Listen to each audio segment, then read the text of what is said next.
Welcome to Trail End State Historic Site, Wyoming's premier historic house museum. Finished in 1913, this was the home of former Wyoming Governor and U.S. Senator John B. Kendrick and family. While most of the rooms in this mansion are open to the public, there are some areas that visitors often wonder about, but rarely get to see.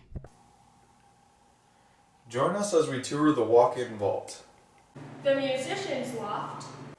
The master bathroom. And the boiler room. This safe was manufactured by Herring Hall Marvin Safe Company in Hamilton, Ohio. The Kendricks used this safe for valuables like travel papers, silver, and passports.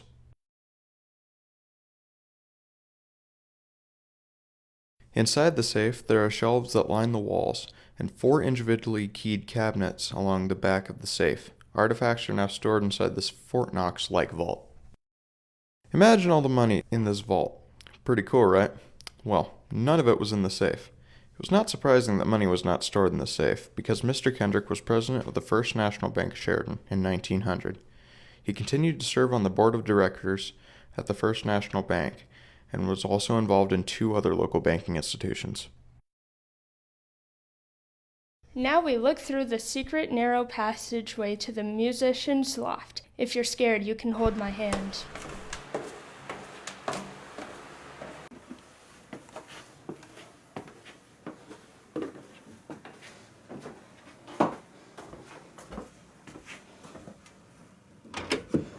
This is where the band members would sit and play during the balls and dances to stay out of the way of dancers.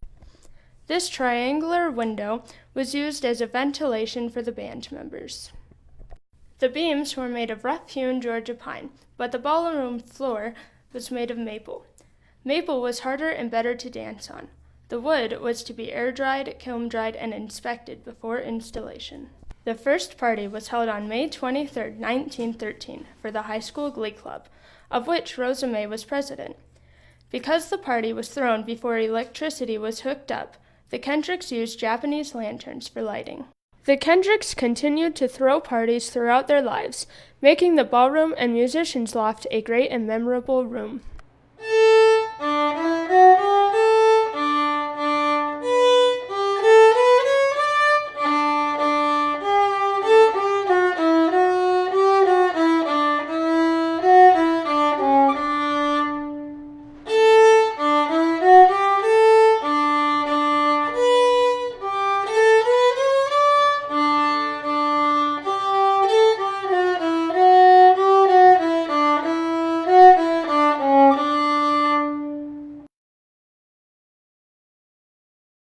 Welcome to the Kendrick Mansion's master bathroom.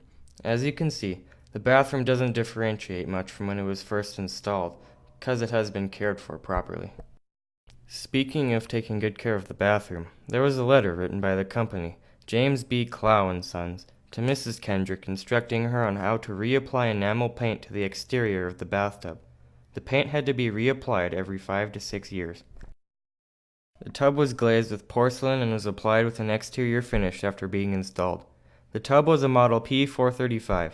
It was 5.5 feet and included a sponge holder, a towel bar, soap dish holder, and individual hot and cold valves for both the shower and the bath. The sink included a cup holder, a toothbrush holder, a soap holder, and a hook. The floor was made of hexagonal pedestal ceramic tiles, and the walls were comprised of porcelain tiles. There was extra storage inside the bathroom, such as the cabinet built into the wall and the small storage room with drawers. The toilet, or water closet as it was called, is a very different model from today's modern toilets, having a birch wood seat that was painted pink. The toilet also had a concealed siphon jet and a low-down adamantose tank with supply pipe to the floor with a wheel handle stub. This is the mansion's largest, grandest, and most modern of the 12 bathrooms. Within the Kendrick Mansion, there are several rooms that are unseen to the public eye. One of these blocked-off rooms is the boiler room. The boiler room is located in the mansion's basement. The room contains lots of large pipes that lead up through the other floors for cooling, heating, and water supply.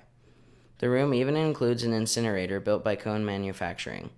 Other machinery in the room includes the boiler, external water boiler, and hot water heater.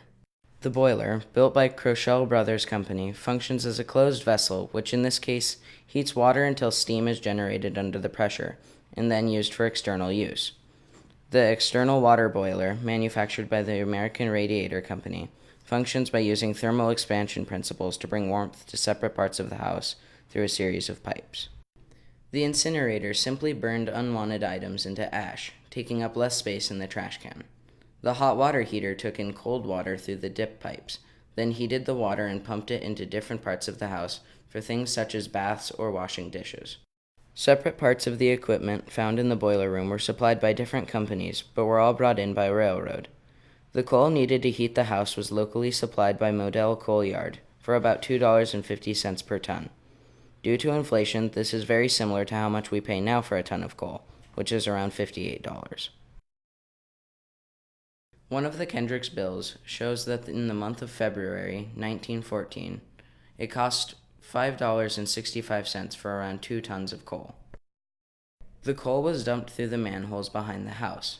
It was then shoveled into the boiler room for usage. Even with the change from coal to locally piped gas in 1926, the heating system still wasn't big enough to handle heating the entire house. Diana, Manville Kendrick's wife, even mentions having an electric heater in her room in a 1949 letter to her mother. However, the boiler room still served the house well, even though visitors can't go in and see the maze of pipes down in the musty, dark, concrete basement. It continues to be a very important foundation of the house.